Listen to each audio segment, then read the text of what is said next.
Well, everybody, I'm sure, as usual, Iris was eloquent. She could see me. This is my height advantage. When I was walking up the path, you could still see me there, right? Everyone, I am just so happy to be here because this is about as personal as it gets for me. And I want to speak to that. But first, a tremendous thanks to Iris, who just deeply, deeply loves this park, has put her heart and soul into making it better and protecting it, and has this wonderful combination of warmth and persistence. That when she wants something for the park, it starts warm and then it gets persistent. And but I always hear her because I know what she's trying to do is for the right reasons. Let me just get rid of this. There we go. And I just want to say your advocacy, your love for this place is one of the reasons why we are here today to celebrate this really crucial contribution to the future of Prospect Park. Everyone help me and support and thank Iris for all she has done.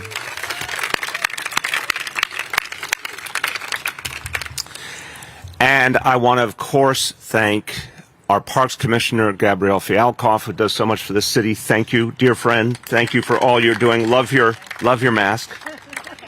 You're on brand. And thank you, Sue, and everyone who makes this park great. I am so appreciative to everyone who is part of the Prospect Park family. So some of you may know, and others may not, that it could not be more personal for several reasons.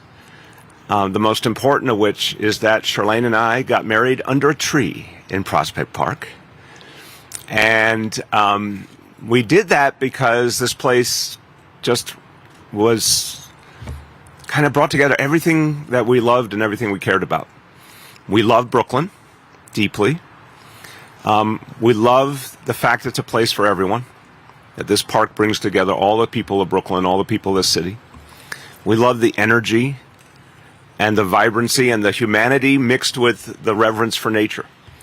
And so the day we got married under that tree, it was a beautiful May day in 1994. The park was in one of those splendid spring moments, and it gave us a sense of all the possibilities ahead. And we had our reception in the picnic house, and it was a joyous moment. And then fast forward just very soon after, suddenly children started to appear. And we would take them to the 3rd Street Playground and 9th Street Playground. And then they both got involved in Little League and they played on the ball fields. And one of my cousins one day came from California and walked through the meadow between the ball fields and was kind of amazed at how much concentrated baseball activity and softball activity it was. And he said, I have a name for this. He called it the Little League Valley, which I thought was beautiful. But this place has, long before these recent years, meant so much to all of us. But in the pandemic, I think it took on an entirely different meaning for a lot of us.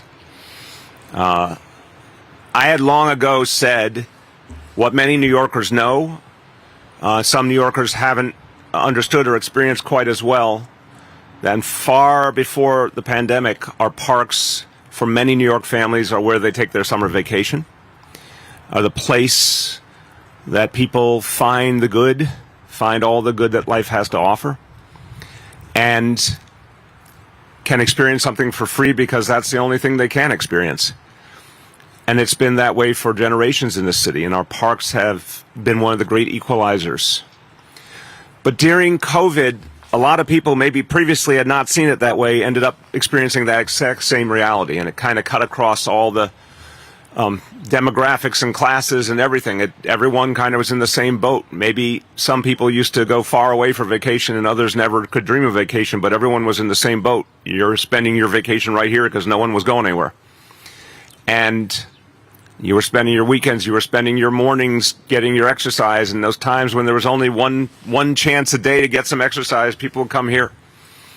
And this park really sustained a lot of us. I was one of them. This park sustained a lot of us.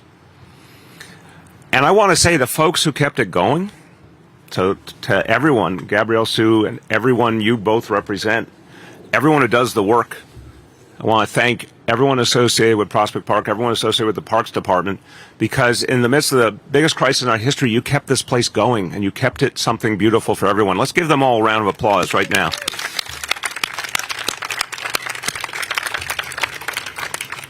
So, I'll just finish on this. I am a very, very proud Brooklynite. Although Chiara and Dante like to lord over me that I was not born in Brooklyn, and they were. And they are more Brooklyn than me, which is, you know, what can you do with that? You just have to tip the cap. But as a very proud Brooklynite, it was important to me, as my administration ended, to do all I could for this park. Because this park has done so much for all of us. And I wanted to make sure that we continued its greatness. And I also did not want to assume that just because something had been done before a certain way, we had to keep doing it that way. Because one thing I hope we've done in these 8 years is shown that we didn't have to follow the previous status quo, that we could change the paradigm. And this park represents one of the greatest egalitarian experiences in all of New York City. And that's saying a lot, because I think we are one of the greatest egalitarian expressions in this whole world. I think New York City represents a place for everyone that's almost unparalleled in the world. That whoever you are, wherever you come from, whatever you believe, you can find respect here. And this park epitomizes it. I've had so many beautiful experiences where I've seen representatives of all the elements of humanity all together in the same space enjoying this place, and a certain peace comes over those moments, and there's not a sense of turf or difference or separation. Everyone enjoying in the same space something in common. It's beautiful and it's powerful, and that's what this place is. So when the time came to create our final budget, I said I don't want to be held back by whatever our assumptions were. I wanted to make sure what we did would have a profound impact. And so, to restore the Prospect Park Vale and restore 26 acres and make them even greater, I am now happy to present the largest single city budget allocation in the history of the Prospect Park Alliance. And we happen to have a representation of it. So come forward, everyone.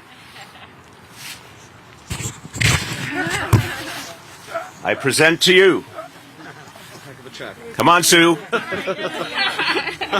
Sue's going right to the bank with it after. I present to you on behalf of the people of New York City $40 million for the greatness of Prospect Park and its great future.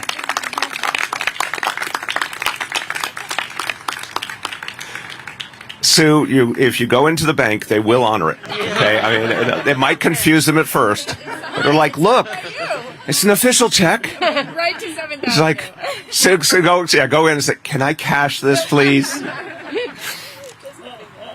Everyone, you have all earned this. Every single one of you loves this park and has helped this park. You have earned it. Turn to your neighbor. Look at all the good people make this park great. Give your neighbor a round of applause. Thank you, everyone, for this wonderful day together. That's for you. Take it with you.